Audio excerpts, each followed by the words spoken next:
everyone. This is Sam of Historiansplaining. A historian tells you why everything you know is wrong. These lectures are on SoundCloud, Apple Podcasts, YouTube, and other platforms. And if you can help to keep them coming, please go to my Patreon page. The link is in the description. This lecture will be The Origins of the First World War, Part 9, Great Britain. And this lecture will be brought to you by the letter P. So in this series, which I've been working on over the past several months, this particular lecture will be the last one on a European power, at least for the time being.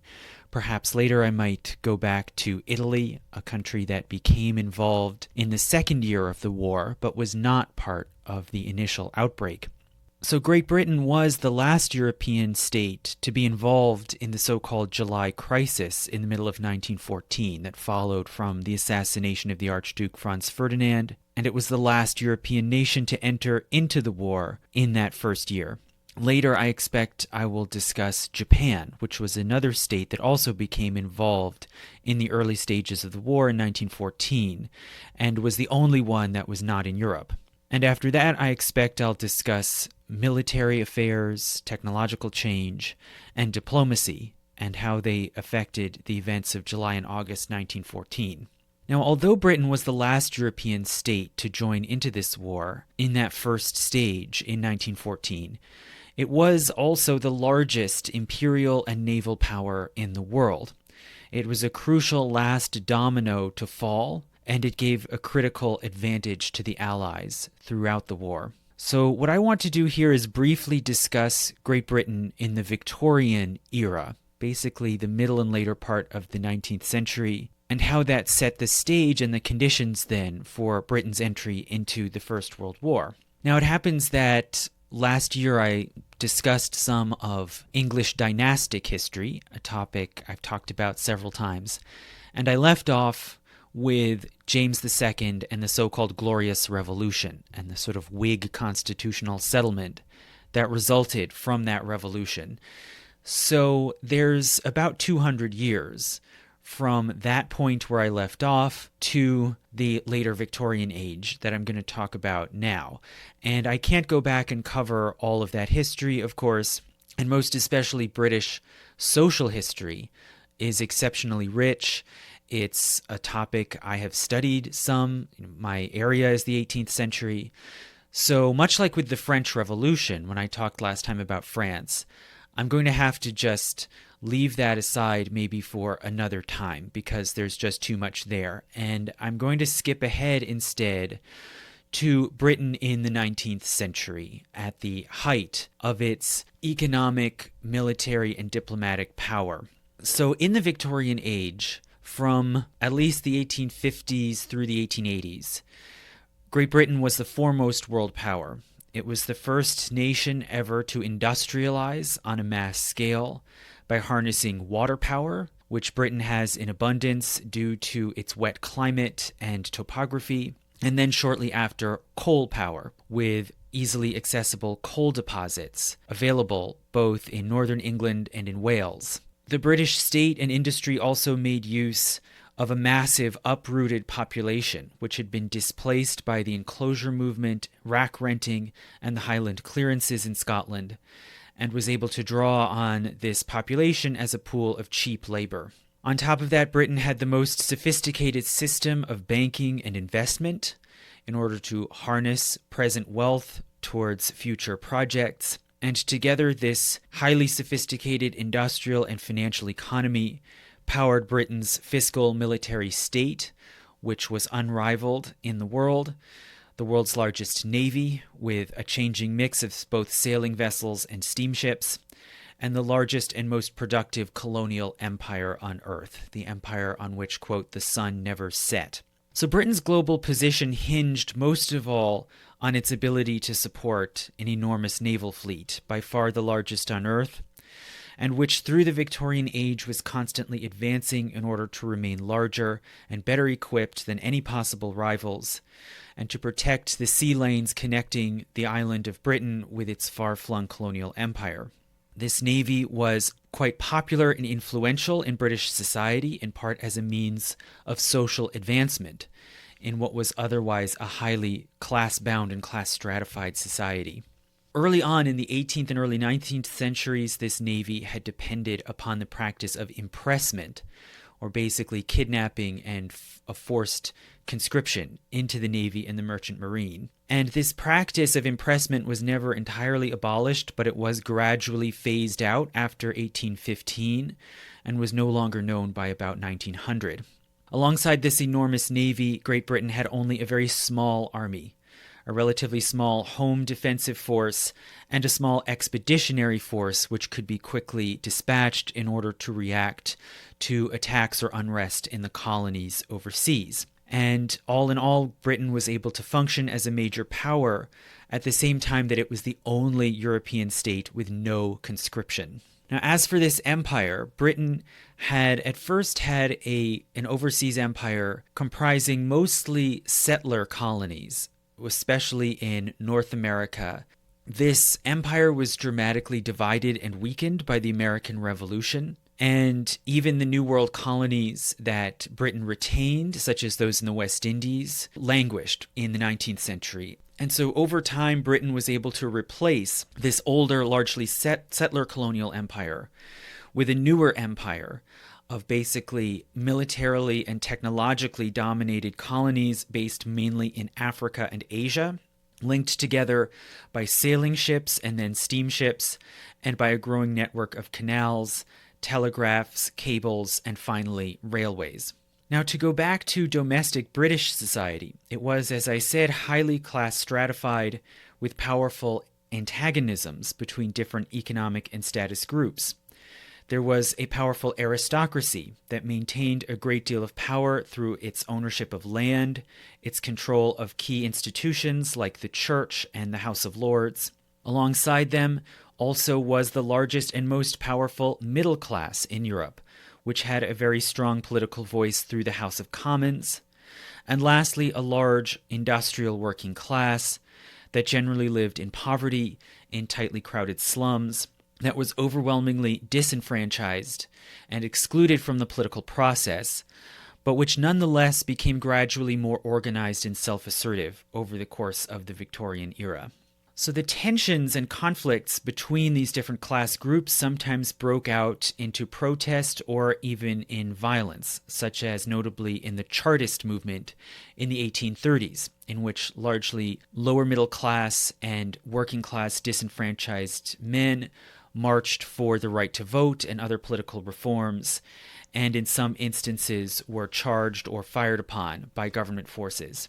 Nonetheless, in the Victorian age, after about 1840, these class tensions were increasingly channeled into parliamentarian political processes. There was a series of reform bills every decade or two, which gradually extended the franchise, such that by 1900, most men of the middle class and a significant number of working class male householders could vote and have some voice in Parliament. The defining political force and ideas of the Victorian age came mainly from the middle class, whose power was organized and asserted first through the Whig Party in the early 19th century, and then later the successor that replaced it, the Liberal Party. And all in all, the Victorian age, at least in the later decades, can be seen as a liberal era, with widely accepted norms centering on domesticity, propriety, and private sentiment, which served to counterbalance what was seen as the upheaval and the dehumanizing effects of mass industrial society. And Victorianism, altogether embodied in decorative art and literature, celebrated the lavish town home, the domestic life of family and sentiment, and these values were captured most of all in the quintessential Victorian art form, the novel, and can even more specifically be seen as epitomized by Charles Dickens, who showed a combination of social realism, appeal to sympathy for the sufferings of the poor, while at the same time the implied solution was not revolution or state action, but rather charity, driven by empathy and sentiment. And it's largely charity works and public health projects organized through churches that attacked poverty and disease that was endemic among the working class, with fairly minimal state involvement, as opposed to in other new rising industrial societies like Germany. As for the politics of Victorian Britain, power was centered primarily in Parliament. The Queen Victoria served mainly as a figurehead, although she did still assert some degree of influence in politics, mainly behind the scenes. But power was rooted most of all in Parliament, and most particularly in the House of Commons. Most prime ministers were drawn from the House of Commons, although a few also were based in seats in the House of Lords. The challenges for British leaders involved balancing and managing the complex class antagonisms in British society, and also in balancing and managing domestic affairs as against the empire. In the mid-19th century, there took shape a somewhat stable two-party system, with the Tory party or Conservative Party representing traditional society, social deference and cohesion, and protectionism, high tariffs in order to maintain and support rural agricultural society, which was still widely understood as the bedrock of Britain. And the Tory party's opponents, first the Whig Party and later the Liberals, represented democratization, middle-class reformism, and free trade, which was understood to serve to unleash the power of British export industries and foreign trade. And politics in the Victorian age was by and large guided and directed by a series of powerful, influential prime ministers. Firstly, Henry John Temple, Lord Palmerston, who was the dominant figure of British politics in the mid-1800s. Palmerston did the most to establish Victorian Britain's stance in the world, first and foremost as an imperial power with an economy based on trade, and also secondly as a power broker maintaining the balance of power in Europe.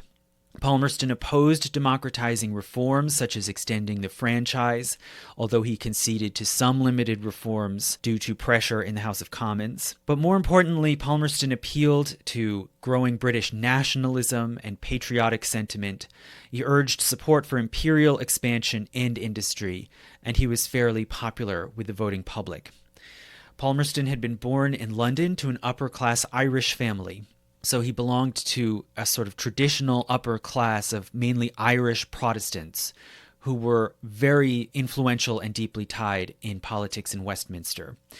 He entered Parliament initially as a Tory MP, but he switched over to the Whigs in 1830.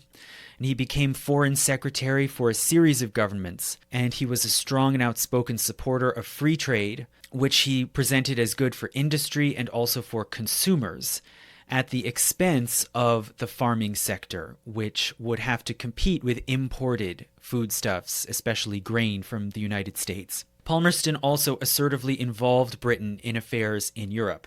He surprised many Britons by selectively supporting nationalist movements on the continent if they served in some way British interests. He helped to secure independence for Belgium in 1830 and for Greece, and he supported the Italian national unification movement against Austria. In 1848, he expressed sympathy for European revolutionaries and support for political prisoners. But he still maintained that the core principle of his policy was to maintain a balance of power and open markets for British trade. And he is famously quoted as saying, quote, "Britain has no permanent allies, only permanent interests," end quote. After about 1850, Palmerston increasingly saw France and Russia as the main problems and threats to British interests, especially as possible competitors for control of India, Britain's largest and most lucrative colony. And partly because of this concern for control of India, Palmerston increasingly got involved in the so-called Eastern Question, the question of what would happen to the strategic points and territories of the Ottoman Empire in Eastern Europe and the Eastern Mediterranean as that empire declined. So British land and sea routes to Asia ran through the Ottoman Empire.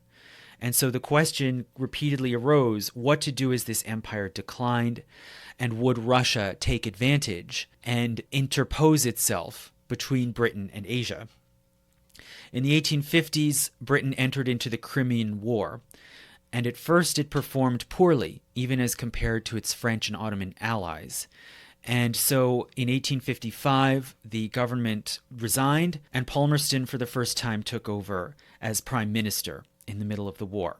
And in doing so, he was 70 years old, and he was the oldest person ever to take office for the first time as prime minister.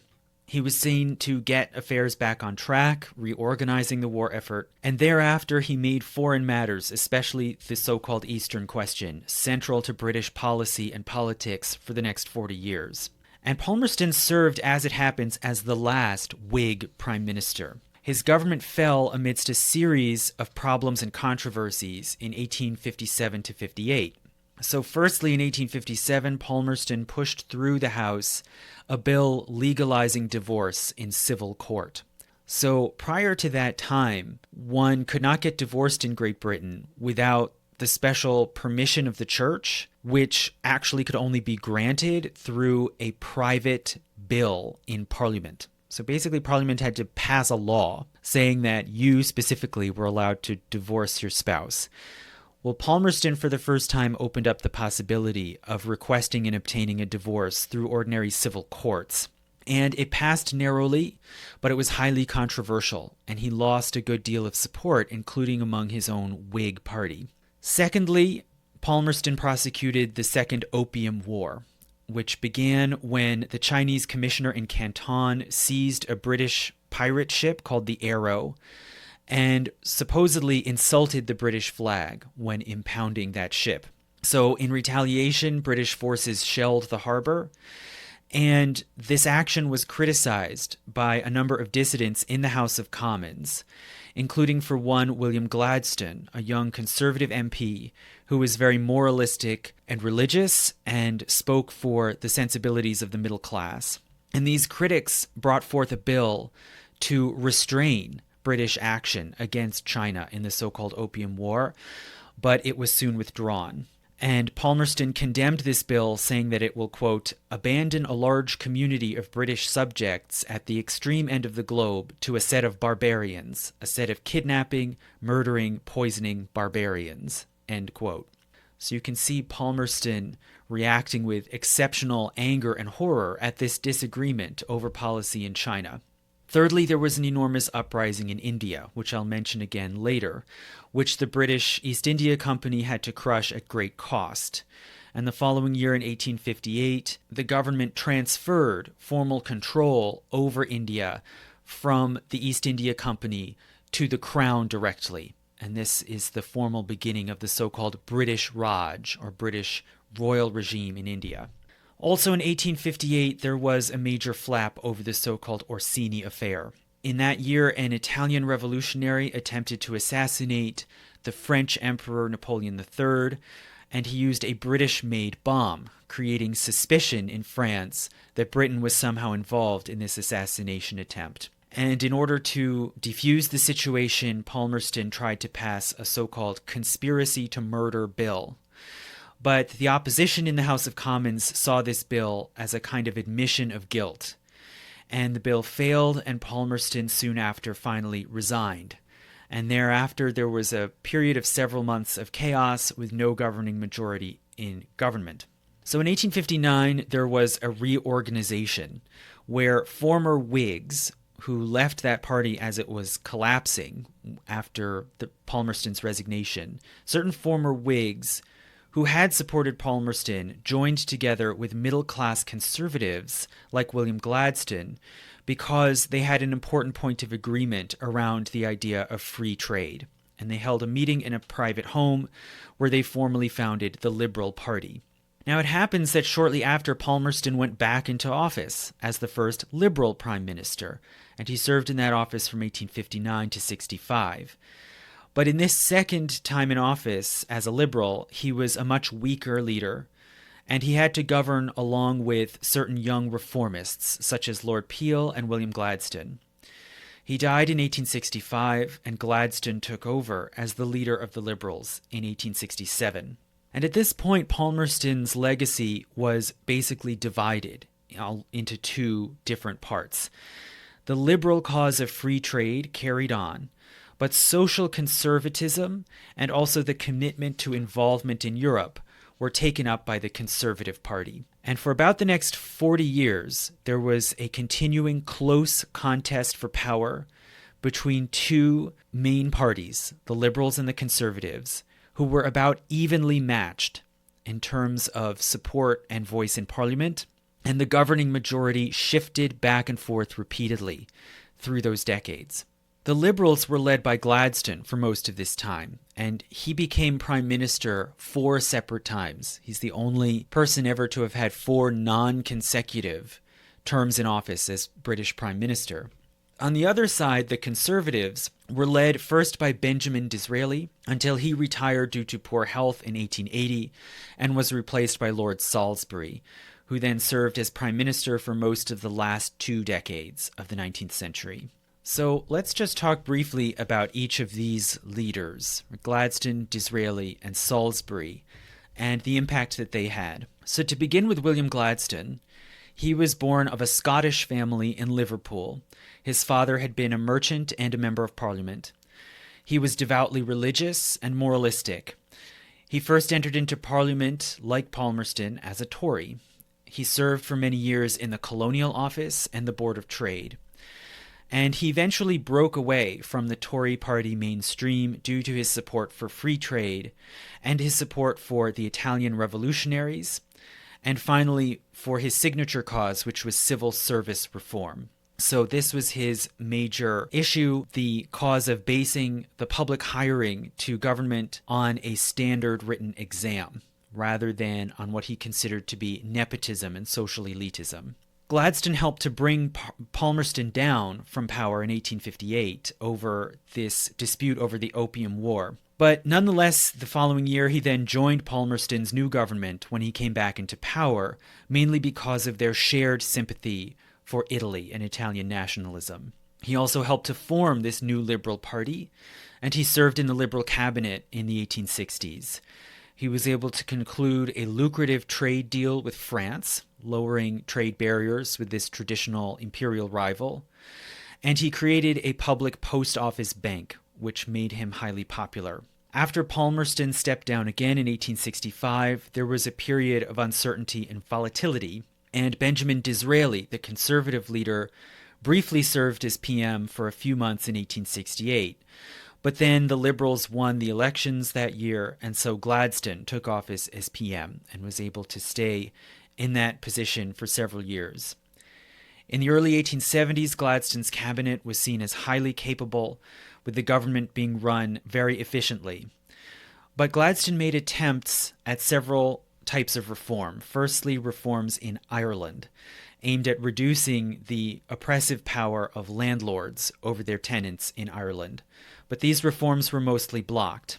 He also attempted to intervene and mediate affairs in Europe, as Palmerston had done before him, such as by trying to broker a deal to make Alsace and Lorraine neutral between Germany and France. But these efforts also failed. The Liberals lost the elections in 1874, and Gladstone stepped down, and he was replaced by Benjamin Disraeli. So who was Benjamin Disraeli? Well, Disraeli is a very colorful figure who is remembered very vividly as a sort of icon of Victorian Britain. In terms of his sensibilities and personality, he was extremely different, almost the opposite of Gladstone. He came from a Sephardic Jewish family in England that had converted to Christianity when he was 12 years old. He was a writer, and he had had some degree of success, especially for the sort of dishy novel Vivian Grey. He was part of an artistic movement called Young England that took a romantic view of the English national character as embodied in traditional life in the countryside. He had a dramatic flair, a remarkable sense of humor, a wit, and was a good orator. He was also fairly popular with the public, despite being very conservative, and he was especially good at courting allies and supporters in high places. And there's a remarkable story about the contrast or comparison between Gladstone and Disraeli, where one of Queen Victoria's ladies-in-waiting at the royal court described having met and dealt with these different statesmen. And she said that she once spent a dinner sitting next to Mr. Gladstone and came away believing that he was the cleverest man in England. And then she spent a dinner seated next to Mr. Disraeli, and she said that she came away believing that she was the cleverest person in England.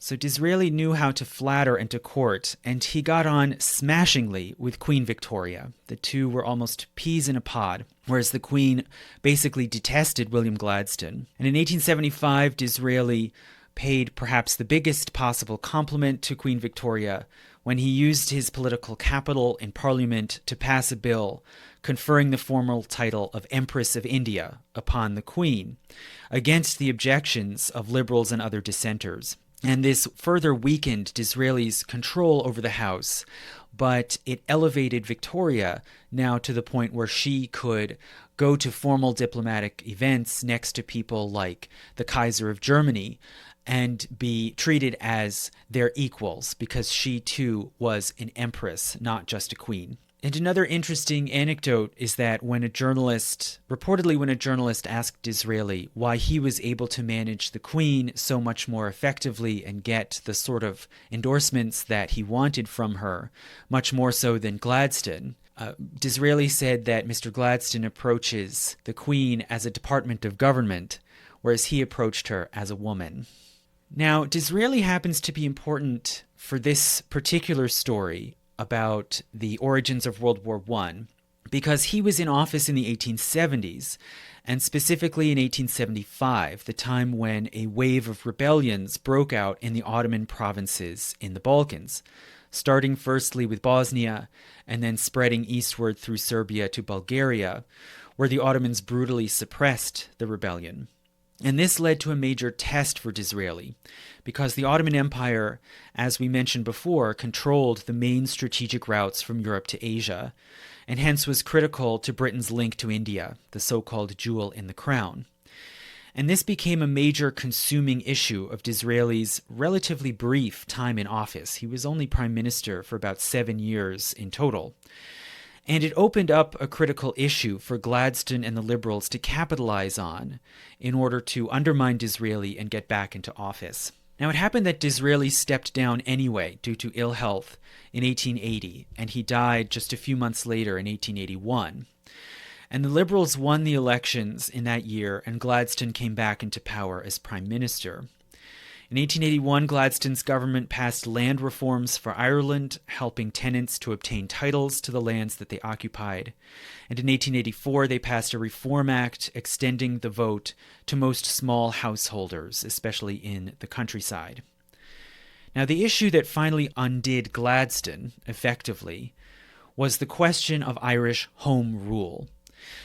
So, all through the 19th century, Ireland and Great Britain were joined together in a so-called union as one single united kingdom of Great Britain and Ireland, governed centrally from Westminster through Parliament with the consent of the monarch. Ireland was in no way treated as a separate or autonomous political entity, and Ireland did have representation in the Parliament in Westminster, but it was relatively small relative to its population, and it was very limited in the sense that the voters were overwhelmingly Protestant, and they represented the interests of the Protestant middle and upper classes, and very little the Catholic majority.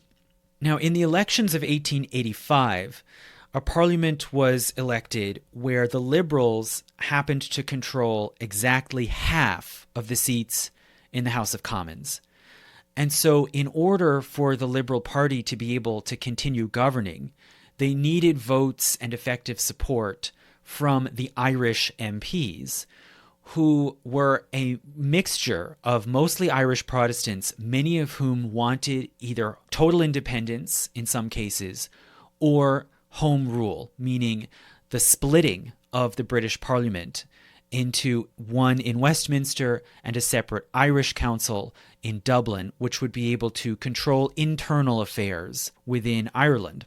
And so in order to secure the votes and support of these Irish MPs, Gladstone proclaimed his support for Irish home rule. And in 1886, he proposed a bill which failed. And as a result of this massive legislative failure and lack of support in the House, Gladstone stepped down. But even out of office, he continued speaking and campaigning for the cause of home rule. He later returned to office again briefly in the early 1890s, and he again championed a Home Rule bill. But the House of Lords rejected it. So at this time, the Parliament still functioned like the American Congress. Any bill, in order to be enacted, had to be approved by both the House of Commons and the House of Lords. But the Lords defeated this second Home Rule bill by the largest margin ever recorded for any bill in that House, by a margin of 419 to 41. And so Gladstone again resigned, and this time he retired to scholarship and to campaigning against the Ottoman atrocities in Armenia. So rather than Gladstone, the prime minister for most of the later 1880s and the 1890s was Robert Gascoigne Cecil, the third Marquess of Salisbury. So Lord Salisbury was a high aristocrat, a direct descendant of Lord Burleigh, the sort of chief advisor and minister to Queen Elizabeth I. He served for years as the Secretary of State for India before becoming Conservative leader and Prime Minister. Salisbury had a very narrow majority, or sometimes no majority, in the House of Commons, but nonetheless he was able to retain office because the Liberals couldn't govern due to their acrimonious split over the question of Home Rule. In terms of his views on domestic affairs, Salisbury was a simple reactionary, trying to restrain and minimize any move towards reform or social change. And he's quoted as saying, quote, "Whatever happens will be for the worse, and therefore it is in our interest that as little should happen as possible," end quote. And he did make early on some initial small moves towards social welfare policies, such as building public council housing, but he later nixed and regretted them and repudiated them as socialistic. And so by the end of the 19th century, one can see Salisbury's government as sort of the last and most sclerotic stage of Victorianism.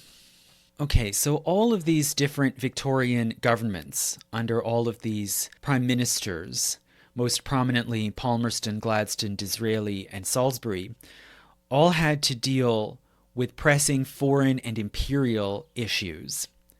So Britain had expanded, as I said, to become the greatest, most extensive imperial power of that age, and just in terms of sheer land area, of any age other than the Mongol Empire. And it was an enormous feat to manage and maintain this empire and to somehow make it remunerative rather than simply a burden. And their largest and most important colony, of course, was India. And India had been gradually infiltrated and taken over piece by piece by the East India Company, using strategic alliances, subterfuge, sabotage, and the sowing of conflict in order to make more and more regional states into protectorates or puppets of Britain, or eventually to simply absorb them as provinces. And the subcontinent had been mostly secured by about 1830. And the French, the Portuguese, and Persia to the west were really only minor threats. And Britain was clearly the dominant power throughout the subcontinent. But they did still have a significant vulnerable frontier in the northwest, which was highly mountainous and difficult to control. And historically, this area, sometimes called Hindu Kush, was the main pathway for invasions of India from Central Asia. So in the early 1800s, this area around Hindu Kush was in the territory of a small emirate or kingdom, which came to be called Afghanistan. And Afghanistan was internally unstable, with periodic regional and dynastic feuding. What was important from the British point of view was that it could potentially be infiltrated by Russia. So Russia had been gradually expanding southward through Central Asia through the 18th and early 19th centuries. And there was an increasing danger that the Russians might try to lay foundations in Central Asia for an invasion through Afghanistan into India. And in 1830, British and Russian officials began aggressively competing for control of trade routes and diplomatic relationships in Central Asia and Afghanistan, beginning a sort of barely concealed Cold War power struggle between Britain and Russia, which came to be called the Great Game.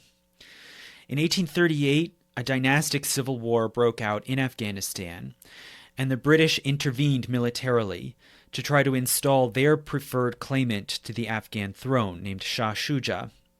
and to reestablish control of Afghanistan in order to forestall any possible Russian advance. If it had been successful, it would have made Afghanistan into a kind of puppet state of Britain. But this invasion led to a long, bloody conflict with many British troops lost, including in sieges and long marches through the mountains, and the British had to give up and withdraw in 1842. And ultimately they accepted their opponent's claim to the Afghan throne and had to coexist with an independent Afghan kingdom for about the next 15 years. Now, after those 15 years, the so-called Sepoy Mutiny, as the British called it, broke out in India. And in this uprising, Muslim and Hindu fighters, or so-called sepoys, in the employ of the British East India Company, allied together, rebelled and attacked the British colonies in India. And it took enormous expense to crush this uprising and to reimpose British control over the subcontinent. And as a result, Palmerston's government transferred control of India from the British East India Company, which now seemed to be outmoded and ill-equipped to actually govern this enormous country. They transferred it to the Crown. In 1878 to 80, there was a second Afghanistan war. And this time Britain was alarmed that the Afghan government in Kabul was making friendly overtures to Russia and had received their emissaries at the court. So the British governor of India sent a force to invade Afghanistan again, to overthrow the emir, and to replace him with a rival who would comply with British wishes and shut the Russians out. And this time they were successful, and Afghanistan became basically a puppet state of the British, serving as a buffer against Russian advance. So after that point, Britain's control over India was basically beyond challenge. But at the same time, they were also managing repeated problems and oppositions in Africa. So Britain was very aggressive in the so-called scramble for Africa. And by the 1880s, they boasted that they had the Union Jack flying over British strongholds, quote, from Cairo to Cape Town, all the way from the northern coast to the southern tip of Africa. But this came with many problems and setbacks. For one, in Sudan, in the interior northeastern part of Africa. In that country, a revolutionary religious movement under a religious leader called the Mahdi took over control of the state in 1881, mobilized the country, and struck out against foreign powers all around their borders. In 1889, the Mahdi government of Sudan invaded northward into Egypt, which was then under British suzerainty, and they threatened to possibly take control of the Suez Canal. And the British had to push them back after a long and costly struggle, and finally defeated the Mahdi's supporters in 1898. With the fall of the Mahdi came a power vacuum. And so at that point, shortly after this defeat, both British and French colonial governments moved in expeditionary forces in order to try to establish corridors of control in Sudan. And as I mentioned last time in my lecture about France, the British forces moving southward and the French forces going eastward met and ran into each other at the town of Fashoda, leading to a tense standoff, after which ultimately the French backed down and basically allowed British domination of Sudan, and hence a continuous British corridor running from Egypt down southward to Uganda and Kenya. In the same years, there were struggles over control of southern Africa and what's now South Africa. So Britain had controlled the Cape Colony in the area around Cape Town and the Cape of Good Hope since the early 1800s, when they had taken it from the Dutch during the Napoleonic Wars. Now, in later years, diamond deposits were discovered in the broader region of southern Africa around the Cape Colony, and this made the whole region highly valuable, and the British Colonial Office became determined to secure the whole region and to make it into a British dominion, much like Canada had been made into an autonomous British dominion under the umbrella of the British Empire. But in order to do that, that would entail subduing and annexing the so-called Boer republics, the small independent republics in the inland part of southern Africa that had been settled and founded by immigrants from the Cape Colony of mostly Dutch descent. And it also would mean subduing the powerful Zulu kingdom. So firstly, in 1879, the British attacked the Zulu. And at first, they were massively defeated by a Zulu counterattack at Isand Luana, one of the biggest, most catastrophic defeats ever faced by British forces abroad. And eventually, the British were able to push back with greater supplies of money and more advanced weapons. And they reduced the Zulu kingdom to a British protectorate with British control over their foreign policy, and then several years later annexed it outright as a British province. But nonetheless, this still left certain things unresolved. Most importantly, it still left the independent Boer republics further north, which in later years would turn out to have gold deposits as well as diamonds. So that sort of standoff between the growing British colony in South Africa and the Boer republics continued, but perhaps most importantly, and certainly most importantly for understanding the roots of the First World War, was the continuing struggle over the declining Ottoman Empire and the so-called Eastern Question. So as I mentioned briefly when I talked about Disraeli, as the Ottoman state weakened and lost territory in Europe, the question repeatedly arose of what would happen to the Eastern Mediterranean and whether Britain ought to be involved in somehow managing, stopping, or perhaps speeding the decline of the Ottoman Empire. And the main continuing problem that drew Britain into European affairs was that the Ottoman Empire contained important points of contact between Europe and Asia. At first, these included the straits, the Dardanelles, and the Bosporus that runs through Constantinople. But then after 1869, even more importantly, this included the Suez Canal, which was the critical lifeline between Britain and India. It was completed in 1869, and already by 1875, 80% of the ships going through the canal were British. And Britain knew that it could not effectively defend India from new threats such as Russian encroachment by land or possible attack by steamship fleets at sea without the canal. The canal reduced the travel and communication time between Britain and India by weeks. And if access to that canal was ever lost for whatever reason, India would basically be severed from Britain. Now, this canal had been built mainly by French engineers, and it was owned as a private project. It was owned 56% by major French investors and the other 44% by the Khedive of Egypt, the sort of hereditary prince that ruled Egypt under nominal Ottoman sovereignty. And by this time, the Ottomans had really lost any effective control over Egypt or the rest of North Africa. So really, in effect, the real powers in control of the canal and access to the canal were these private French interests and the Khedive of Egypt. In 1875, the French owners attempted to increase the tolls on the Suez Canal, but the Khedive of Egypt blocked this plan, including by threatening military force. Now, even though the tolls didn't go up, nonetheless, this caused alarm in Britain, with fear that the French might try to eventually choke off the canal entirely. And so Benjamin Disraeli responded aggressively, and he quickly arranged a deal for the British government to borrow a large amount of money from private lenders in order to buy off the Khedive's shares of the canal. And once he accomplished this, this made Britain the only sovereign state with a large portion of the ownership, thus effectively really securing British control of the canal. And this was Disraeli's first sort of major celebrated diplomatic victory. But then even as this success was achieved, very quickly, he became entangled in Balkan issues. So in that same year, in 1875, rebellions broke out in the Balkans and led eventually to a large uprising in Bulgaria, which was brutally suppressed by the Ottoman authorities with instances of massacres and wide-scale torture. And this became a scandal in Europe, the so-called Bulgarian horrors. And Disraeli at first held back from involvement in this situation, not wanting to be pulled into a distant war in the Balkans. And he went so far as to dismiss reports of the atrocities as, quote, coffeehouse babble.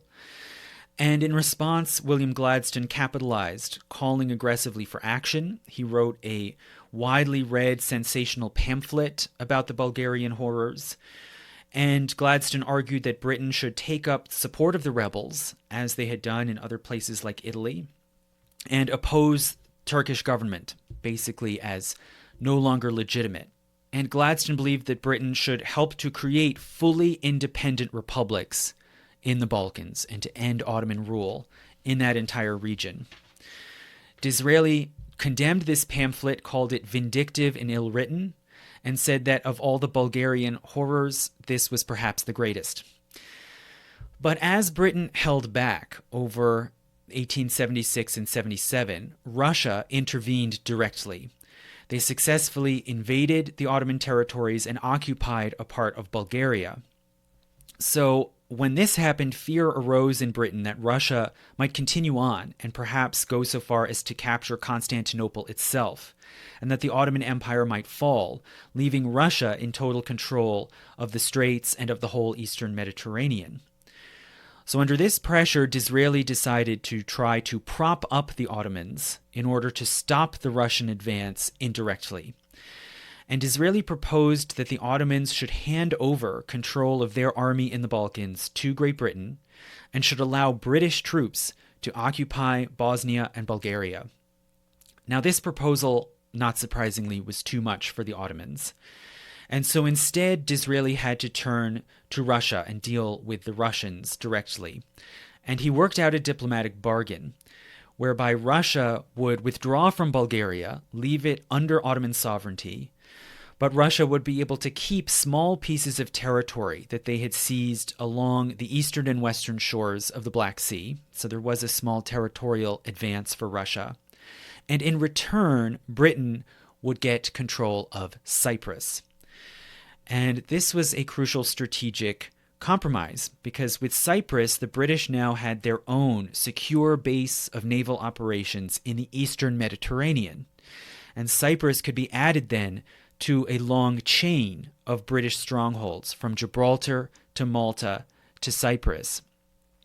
And just a few years later, in 1881, a rebellion broke out in Cairo against the Khedive of Egypt and against the European businessmen, magnates, diplomats who were seen as controlling the government in Egypt. And in response to this rebellion, Britain moved in warships, took back control of Cairo for themselves, reinstalled the Khedive as a puppet on the throne, and established an unofficial or so-called veiled protectorate with Egypt effectively under British control. So after that point, after 1881, Britain had an almost continuous chain of bases from the Atlantic Ocean through the Mediterranean all the way to the Suez Canal, and thus, by extension, to India. So in the 1880s and 90s, you could say Britain seemed to be really riding high with an unassailable imperial grip on their massive global domains. And in terms of foreign policy, or at least specifically foreign policy with respect to Europe, there was a period of relative calm and passivity under Salisbury. So Salisbury was prime minister from 1885 to 92, and then again from 1895 to 1902. So he was prime minister for a greater total number of years than Palmerston or Disraeli. And most of his time in the office, he also simultaneously served as foreign secretary. So he saw diplomatic and foreign affairs as central to his government. And he pursued so-called splendid isolation. He avoided making any alliance with Germany, which some of his cabinet ministers advocated as Germany rose and became more powerful. And he kept other European powers very much at arm's length, always preparing to simply defend British footholds and to avoid any entanglement in European policies. And he was quoted as saying, quote, "Britain has no permanent allies, only permanent interests," end quote. So Salisbury tended to look on continental Europe with extreme wariness and suspicion as a sort of snake pit of entangling rivalries that could entrap and undermine Britain's position in the world. But then in the late 1890s, There were a series of problems for which it seems Salisbury's government was unprepared, and in which Salisbury himself didn't involve himself. And these led to the beginning of the end of the Victorian system. The challenges from new rising powers, especially Germany, the United States, and even eventually Japan, and then a series of crises and internal shifts of power in Britain that disrupted the Victorian system, leading to flux and instability and to a need for reorientation abroad. So let's talk first about this series of changes and ruptures in Britain between about 1899 and 1902 that led to the end of the Victorian world. So there were 4 dramatic events that happened more or less simultaneously in that brief period at the start of the 20th century, namely the Boer War, the changeover of the monarch on the throne, the changeover of power within the Foreign Office, and the realignment of party politics. So firstly, as for the Boer War, which went on from 1899 to 1902. In the 1890s, the Boer republics were booming from gold and diamond mining, and this led to an enormous influx of foreign migrants into those 2 republics, most of them British. And these British immigrants in the Boer republics, called the Orange Free State and Transvaal, these British immigrants were not generally allowed to naturalize as citizens or to vote. And in 1899, the colonial secretary in Salisbury's government, acting on his own initiative, used this as a grounds to attack the republics and start a war. And this war went on for 3 years, but it was highly controversial and costly. It devolved into a guerrilla war, basically fighting to undermine and subdue the population of these Boer republics. And it depended on weakening and undermining the war effort's support among the Boer populace. And thousands of civilian women and children were rounded up by the British and put in concentration camps. And this is often looked on by historians as basically the invention of the modern concentration camp. And about 26,000 of these civilians died of disease and starvation. And this fueled a great deal of outrage and rising anti-British sentiment and demonstrations around the European continent, such that by the end of the war, Britain was very diplomatically isolated. Now, in the midst of this war, in January 1901, there was a changeover of the monarchy. Queen Victoria died after a record 64 years on the throne. There was a massive funeral and procession in which many Britons felt that they were saying goodbye not only to this familiar, long-reigning monarch, but also saying goodbye, in a sense, to the 19th century. Victoria had been an avid imperialist. She had been a supporter of the Boer War. She called Boers, quote, horrid people, cruel and overbearing, which is in line with Victoria's sort of general detestation for foreigners. And Victoria's death in 1901 reduced the pressure on the British government to prosecute this war. And it also reduced the morale of the troops on the ground. And after Victoria's death, her son came to the throne as King Edward VII. And his personality and attitudes were very different. He was more convivial, more in favor of accommodation and coexistence, especially with other European countries. And he also saw the Boer War in Africa as costly, bloody, and unnecessary. In February 1901, a number of Liberal MPs in the House of Commons began to speak up aggressively against the war, including prominently the Welsh populist David Lloyd George and Henry Campbell Bannerman, a Scottish MP who had grown up in a middle-class family in Glasgow.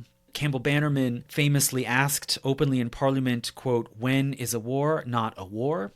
When it is carried on by methods of barbarism in South Africa," end quote.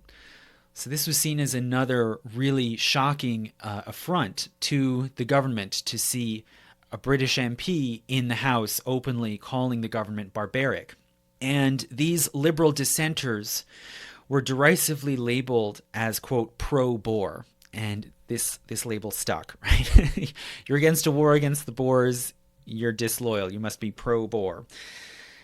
In May 1902, the Boer forces finally gave a conditional surrender. And in the Treaty of Vereniging, they were allowed partial autonomy for these 2 Boer states under British sovereignty, with the British controlling their foreign and military policy. As soon as this peace was concluded and the news reached the royal court, King Edward wrote to his cousin, the Duke of Cambridge, who was the commanding general in South Africa, that he was, quote, overjoyed that the war was finally over. And thereafter, the king tried to encourage a policy of peace and coexistence, including with other imperial states. And meanwhile, as this war was going on, also, there was a more quiet and subtle shift in power and politics within the Foreign Office. So, by 1898, some diplomats and officials had been advocating for Britain to reopen its diplomatic relationships with the other major powers and to make strategic alliances to shore up their position, especially against the new challenges of the new rising states. And an initial idea put forward was to make a British alliance with Germany, but Lord Salisbury firmly rejected this. In 1899, the Boxer Rebellion broke out in China, and all European powers that had set up spheres of influence in China were taken by surprise by this sudden challenge from the Chinese populace. And this helped then to give the pro-alliance party in the Foreign Office the upper hand, as it seemed more and more that Britain would have to join together in cooperation with other major powers in order to continue to maintain its interests in the world. In 1899 to 1900, after the Boer War had started, Britain again found itself very isolated, without allies or sympathy. And at the same time, by 1900, Lord Salisbury himself was getting old and was in poor health, and he finally resigned from his office as Foreign Secretary, although he remained on still as Prime Minister. But at the Foreign Office, the new Foreign Secretary, Lord Lansdowne, took over, and Lansdowne felt that Britain needed allies in order to secure itself and its colonies in case of challenge. And Lansdowne tried and failed to work out an alliance with Russia, but this proved to be diplomatically too difficult. So Lansdowne turned then to the next choice, which was Japan. And in 1902, the British Foreign Office concluded a treaty of alliance with Japan at Lansdowne's private home. Also later that year, Lord Salisbury finally stepped down as Prime Minister, and he was replaced, at his own recommendation, he was replaced by his own nephew, Arthur Balfour. So Balfour came into office as a fairly new and not widely known or trusted PM. But 2 years later, in 1904, the Foreign Office under Balfour concluded an informal alliance with France called the Entente Cordiale. And by this time, it was clear that Britain was on a course of building a network of alliances, much as Bismarck had done 2 decades earlier for Germany. But in this case, they were trying to shore up Britain's position in Europe and in the world abroad, and to contain Germany, which now was the one other state in Europe with the industrial and military power to possibly face off against Britain. Okay, so we've had these changes with the Boer War, with the new monarch, the change at the Foreign Office. Well, also at the same time, there was a dramatic realignment in party politics. And this started in 1900 with the founding of the Labour Party. The Labour Party was formed by a coalition of trade unions and socialist and other leftist organizations that held a convention in London. And the basic idea of the party was to address the needs and interests of workers, such as workplace safety, wages, pensions, working hours, etc., but to do so through political channels, by entering into parliament and into government, which now seem to be possible with the reform bills and the wider enfranchisement of the middle class and the working class, and to take part actively in the setting of national policy and to address these workers' issues politically and legally, rather than through strikes, which many labor leaders saw as overly dangerous, disorderly, unpredictable. So the Labour Party enters onto the scene with a potentially significant base of support. And at the very same time, the controversy over the Boer War was intensifying, and it led to this split within the Liberal Party, with the critics of the war, the so-called pro-Boer faction, coming to prominence and eventually winning out and becoming the main leading faction in the Liberal Party. So as a result of the war, there was a new radicalization of the Liberal Party, especially of the front benchers under Henry Campbell Bannerman. And this group also favored social legislation to benefit workers and the poor. So there was a certain degree of shared priorities between this new radicalized Liberal Party and the Labour Party. And so in 1903, the so-called Lib-Lab Alliance was created, an unofficial private alliance between the Liberal and Labour parties, whereby the two agreed not to contest the same seats and districts. But instead, in urban, largely working-class districts, only Labour candidates would run against the Conservatives, and the Liberals would stay out of their way and concentrate on middle-class and rural districts. 2 years later, in 1905, the Prime Minister Arthur Balfour resigned.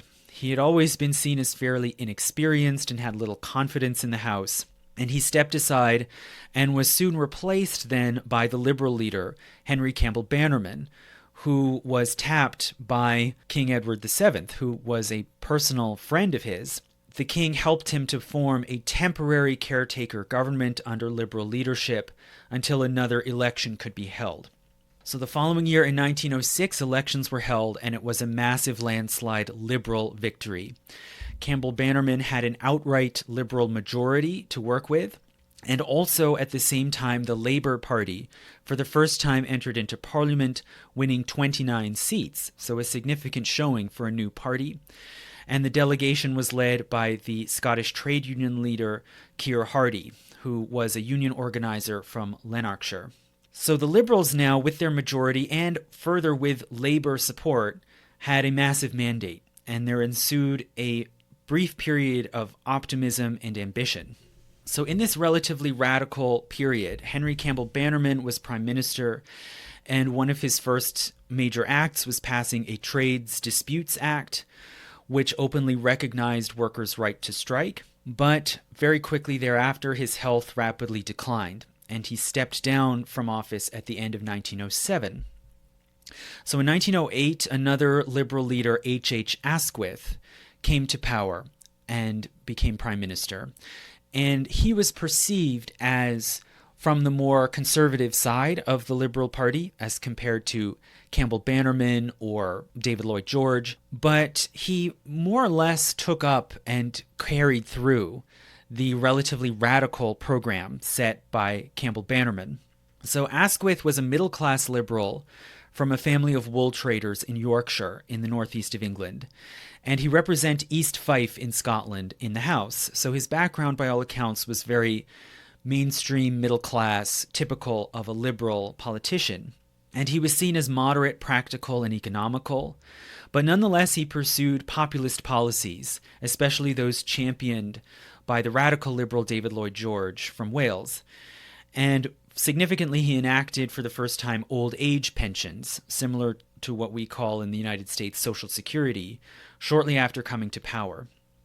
He then further put forward a so-called people's budget, with extensive social welfare measures, including unemployment insurance, which would be paid for by estate taxes, land taxes, a graduated income tax, and taxes on alcohol, possibly as a nod to the sort of traditional Victorian moralistic background of the Liberal Party. And this people's budget was highly controversial, and it was aggressively attacked, especially by peers in the House of Lords. So David Lloyd George, another great orator and firebrand, aggressively struck back and famously quipped that, quote, "A fully equipped duke costs as much to keep up as 2 dreadnoughts, and dukes are just as great a terror, and they last longer," end quote. So this became an acrimonious political war over the people's budget. And in November 1909, the House of Commons passed the budget, but the House of Lords rejected it. And this eventually set up a confrontation, a constitutional fight, over the role of the House of Lords and its ability to block fairly popular policies like this people's budget. So by 1911, Asquith was fed up with the Lords' blocking of the people's budget and of any move towards reopening the question of Irish Home Rule. So he proposed the Parliament Act of 1911, which is a bill that held that if any policy bill was passed through 2 consecutive sessions of the House of Commons, it would go into law, regardless of whether the House of Lords passed it or not. And in effect, this bill demoted the House of Lords, taking away its veto power and making the House of Commons supreme over it. So naturally, this caused enormous outrage in the House of Lords, but Asquith threatened that if they did not pass this Parliament bill, basically stripping themselves of their own powers, then he would have the king grant noble titles to an enormous long list of liberal statesmen and civic leaders, thus stacking the House of Lords with liberals. And by implication then, of course, this reconstituted House of Lords would then just pass the reform bill anyway. So this led to a furious debate in August 1911 when this Parliament bill was brought before the House of Lords. One peer came to Westminster and charged into the House of Lords on horseback to try to stop the bill from being voted on. Another, in the long debate that went for hours late into the night, said that they should reject the bill because it was better that we should die out in the open than in the dark and by our own hand. But finally the bill narrowly passed, and so the supremacy of the House of Commons was secured, and Asquith's government could proceed passing more social reforms. But even still, within a year, the government was swamped by another series of even more pressing crises, principally the fight over the Irish question, labor unrest, and women's suffrage. So before I get into those upheavals in basically the last 3 years before the outbreak of the First World War, there were also further foreign policy realignments and reorientations going on largely in the background, and many of them even in secret. And the public, and much of the cabinet too, were really distracted by these domestic crises, such that there wasn't a great deal of open discussion of what was happening in foreign and military affairs. So there was continuing concern over the rise of Germany. And starting by about 1902, there was a growing naval race between Germany and Great Britain, as the Germans for the first time built up a major fleet of modern warships in the North Sea, based primarily at the port of Wilhelmshaven. The British government did look to stay ahead of any possible challenge from the German side of the North Sea, although it is a matter of debate among scholars exactly how alarmed the British government and high command were. So the urgency of this arms race can be exaggerated, and for many decades it was taken as a historical fact that this arms race from Germany was a major threat to British power, it was a sign of British decline, and that there was a sort of panic in Westminster to stay ahead of this German challenge. And this all, of course, can make sense in retrospect as a putative cause leading up to the Great War. But that view has largely been debunked or heavily qualified by more recent scholarship. So there was at least some degree of concern between 1902 and 1914 about this German challenge. And the proper response to it was put in the hands basically of one man. So in 1904, a British naval officer named John Jackie Fisher was appointed as Admiral of the Fleet and given the honorary title of Sea Lord. And Fisher was tasked with staying ahead of the Germans in terms of naval power, while at the same time reducing costs and cutting spending. Right? The Liberal government was trying to rebalance and do more domestic social spending. So Fisher had a real challenge. And between 1904 and 1910, he spearheaded an aggressive modernization of the British Navy, retiring all outdated wooden ships and muzzle-loaded cannons, and replacing them with often smaller and more efficient steel-hulled battleships, modern artillery, torpedoes, and for the first time submarines. In 1906, Fisher oversaw the launch of a new state-of-the-art, fast-moving model of battleship called the Dreadnought, which then became the model for new modern navies in the early 20th century. But nonetheless, Fisher still saw his main project as incomplete. So his real focus, it seems, was not actually on the dreadnought, but the more important project in his view was the launch of another ship called the Invincible, which was launched in 1907. And the Invincible was more of a cruiser, and it could combine the functions of a battleship and an ocean-going escort ship. So it was mainly aimed at accompanying and protecting British trading ships. So at this time, although the British were monitoring and aware of the growing German fleet at Wilhelmshaven, nonetheless, they did not, it seems, see that as a real direct threat to the security of Britain. And their main concern was not so much the North Sea, but still the traditional priority of protecting British shipping to the empire. And so Fisher and his compatriots had to balance the need to possibly defend the North Sea flank with this greater need to maintain the British Empire, their main source of wealth and power. And they were able to do this with the help of new technologies like undersea cables, telegraphs, and radio links. And all in all, contrary to the traditional perceptions in the 1940s and 50s, the British did successfully keep well ahead of this German challenge, and the level of alarm over German naval buildup can be greatly exaggerated. And what is more, as I've mentioned several times, including in my lecture on Germany, which is for patrons on Patreon, the Germans gave up.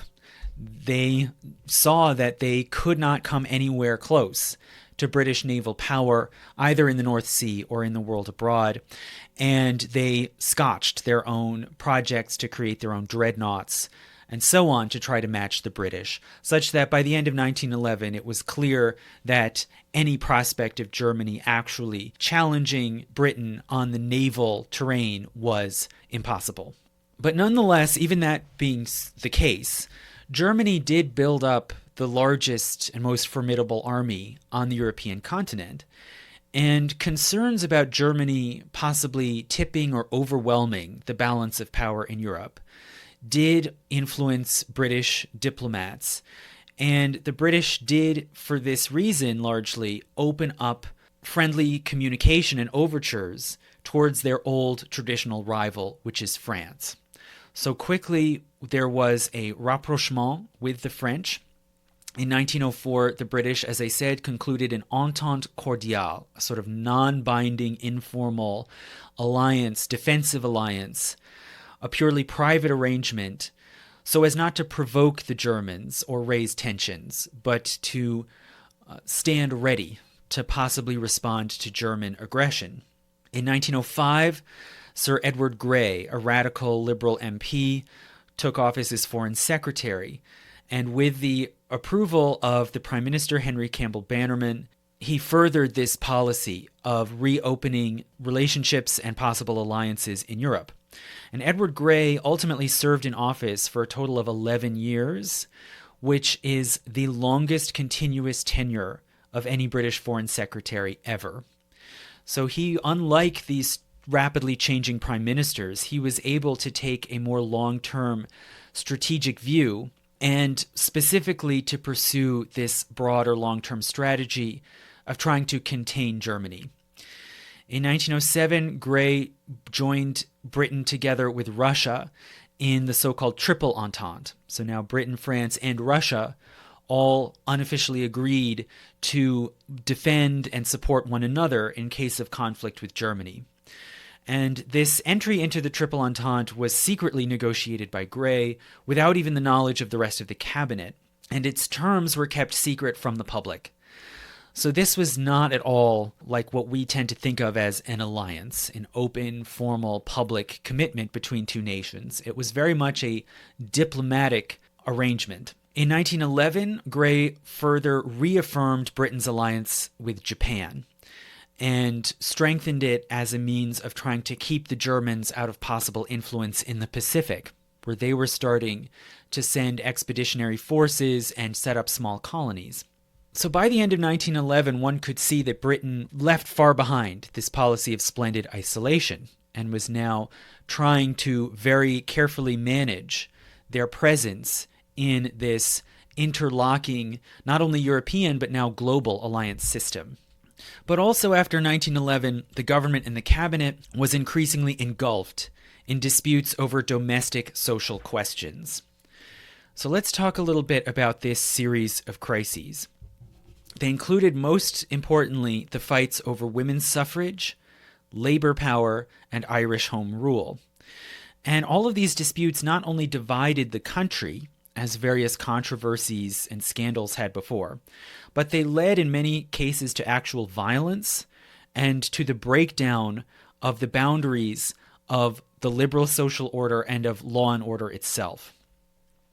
And it happens that the American historian George Dangerfield wrote about this period, these last few years before 1914, in his book The Strange Death of Liberal England, which is brilliantly written and is possibly my favorite nonfiction book that I've ever read.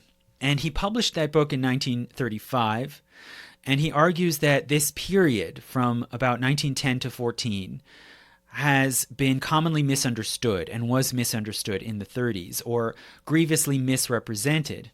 So at that time, in the interwar period after World War I, the idea had widely taken hold that the early 1910s were the last years of the Victorian liberal order, which had then been destroyed by the war, thus leading to this period of anomie, division, disorder, disillusionment in the 1920s and 30s. But Dangerfield, in The Strange Death of Liberal England, argues that it was really more the opposite, and that in fact the British social order was already imploding under its own inner conflicts, and if anything, the war served to preserve it for a few years longer, sort of created an artificial national unity that staved off what appeared to be the imminent collapse of British Victorian order in the 1910s. Now, since that time, this book, of course, is very old, but since that time, some scholars have even argued that British leaders actually welcomed the war in 1914 as a distraction from these internal fights within British society. Now, this argument is more contentious and questionable, but nonetheless, Dangerfield's arguments about the deep social division and upheaval of the 1910s is pretty incontrovertible, and I believe is widely accepted among scholars. Okay, so let's talk about these three main controversies that triggered such deep acrimony and conflict and even violence in Britain in those last few years before the war. So firstly, I'll talk about Irish home rule. So the Liberal Party lost some of their seats in the House of Commons in 1910. And therefore, much like Gladstone's government in the 1880s, once again, the Liberals needed Irish votes in order to stay in government. So Asquith negotiated a deal with the Irish nationalists in Parliament, and in April 1912 he introduced a bill that would grant home rule to Ireland. Now, the Protestant Irish MPs who opposed home rule or independence adamantly denounced this, and they formed a so-called unionist faction to stand aggressively against this move towards home rule. And these Protestant Irish unionists warned that if power was devolved to an Irish council in Dublin, the Protestants in Ireland would be subject to Catholic domination, or what they called Rome rule. So this was sort of the slogan that home rule means Rome rule. And in the later months of 1912, Ulster volunteers, basically armed militias of citizens in the northeastern county of Ireland called Ulster, began to form a broad paramilitary group called the Ulster Volunteers. And in response, Catholic nationalists in mainly the south of Ireland formed the Irish Volunteer Army. And basically an arms race ensued, with supporters and sympathizers in different parts of Ireland, Britain, and Europe smuggling money and weapons to these two opposing groups. In 1914, the Ulster Volunteers received some open rhetorical support from Tory MPs in Parliament, and some of them even helped to move money and arms into Ulster. So this deep acrimonious divide split not only Ireland, but also high society and the ruling class in Great Britain, with both sides seeing the other as fundamentally disloyal and traitorous to the crown. And not surprisingly, under these conditions, Parliament was deadlocked and could not function, with both sides entertaining the idea of resort to simple force. And civil war actually seemed very possible, especially in the early months of 1914. So in May of that year, a Home Rule Bill was passed through the House of Commons, but the Lords delayed its implementation, and some of them actually encouraged British Army units in Ireland to mutiny rather than agree to carry out any Home Rule Act. So the country seemed very much on the brink of civil war in the spring of 1914. And George Dangerfield actually writes about this moment in a very interesting and evocative passage in Strange Death of Liberal England. And he writes, quote, "In the spectacle of a helpless parliament, there is something frightening and something funny. It is like a South American football game which breaks up because the spectators have begun to burn the stands. And Parliament in May 1914 was quite helpless. Its members, Liberal and Conservative, glared at one another with the concentrated venom of enemies who discover, too late, that they have been fighting about nothing at all. The foolish pretense of responsibility which kept them still talking in their narrow chamber, still passing with pointless diligence through the division lobbies, brought with it nothing but hatred. Beyond their walls, careless of their deliberations, England settled her own affairs as best she could. The violent reality outside left a vicious unreality within. The two parties were no longer on speaking terms. Their leaders communicated with one another only through liaison officers. Tory treason and Liberal weakness had worked themselves out at last. The battle raged furiously through London, where people dined against each other in the deadliest fashion, and where drawing room met drawing room in mortal combat. This singular warfare, with its accompanying rattle of cutlery and popping of wine corks, grew in intensity as the season advanced. Entrenched behind acres of flowers and miles of table linen, hostesses gave battle. Rival orchestras moaned and thundered through the nights. On neutral ground, there was constant exchange of snubs and shrugs and cuts direct." End quote. So this passage is very funny, right? And Dangerfield is trying to bring out the absurdity. But there's also something intentionally very ominous about his wording, right? Talking about these exchanges on neutral ground and hostesses being entrenched behind their table linens. He's clearly using terms evoking the battlefields of World War I. And I think in this way is, in an oblique way, is suggesting a connection, right? A link between Britain on the precipice of civil war in the early months of 1914, just a matter of weeks before this war did actually break out and lead to real warfare, right? And it brings up this idea that, again, has been suggested and debated through the years, that the domestic turmoil within British society actually contributed then to the decision to involve Britain in this catastrophic war. But as I said, that's not all that was tearing Britain apart either. Secondly, there was also the militant labor movement.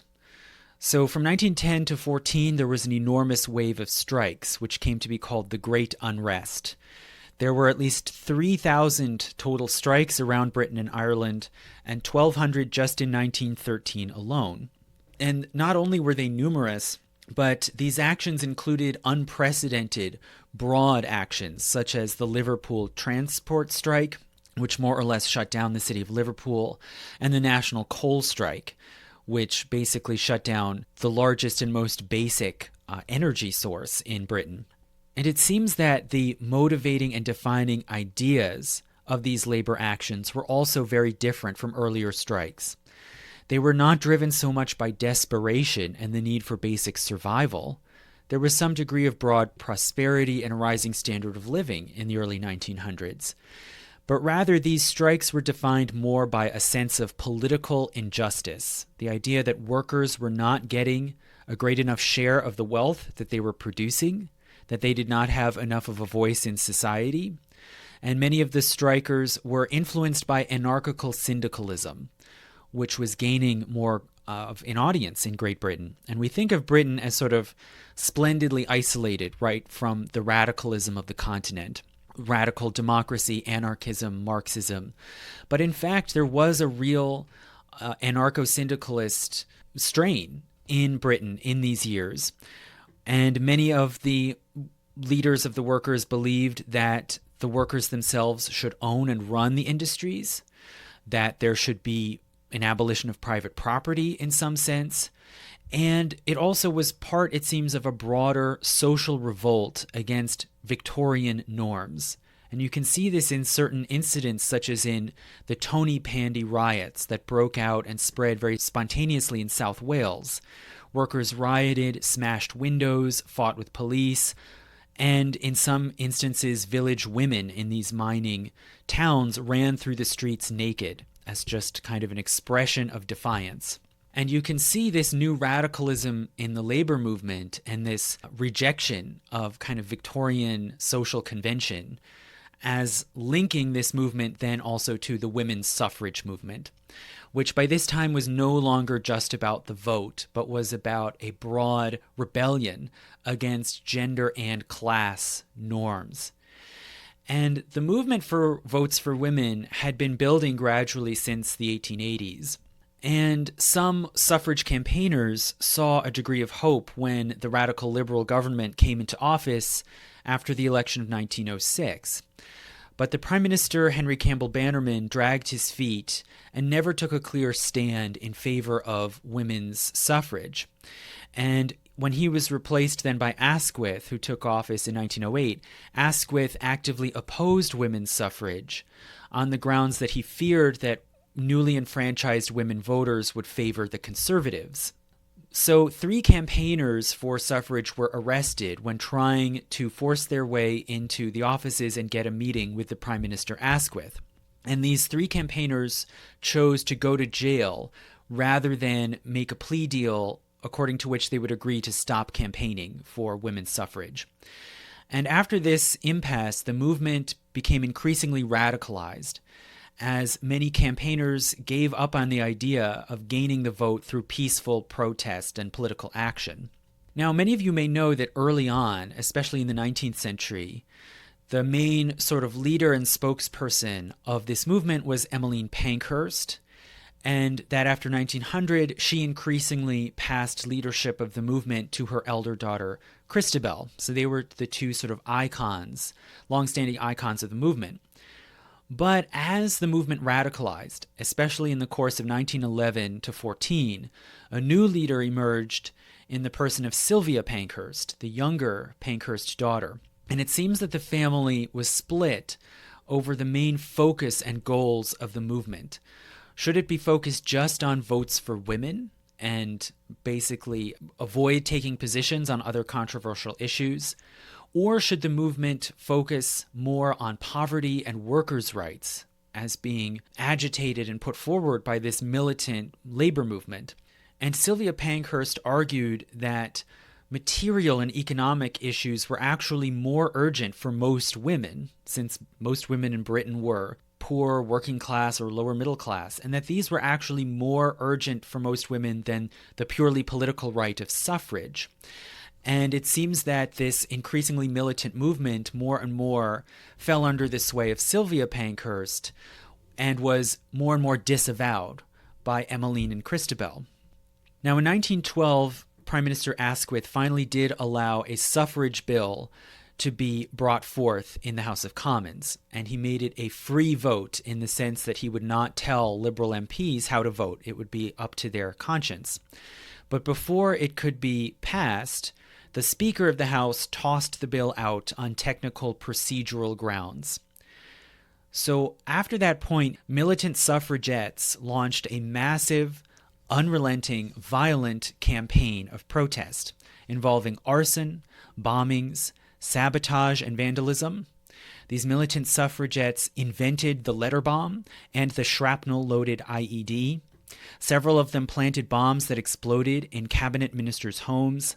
One of them threw a hatchet at the prime minister, and another committed suicide during a horse race by hurling herself in front of the king's horse as it ran by on the racetrack.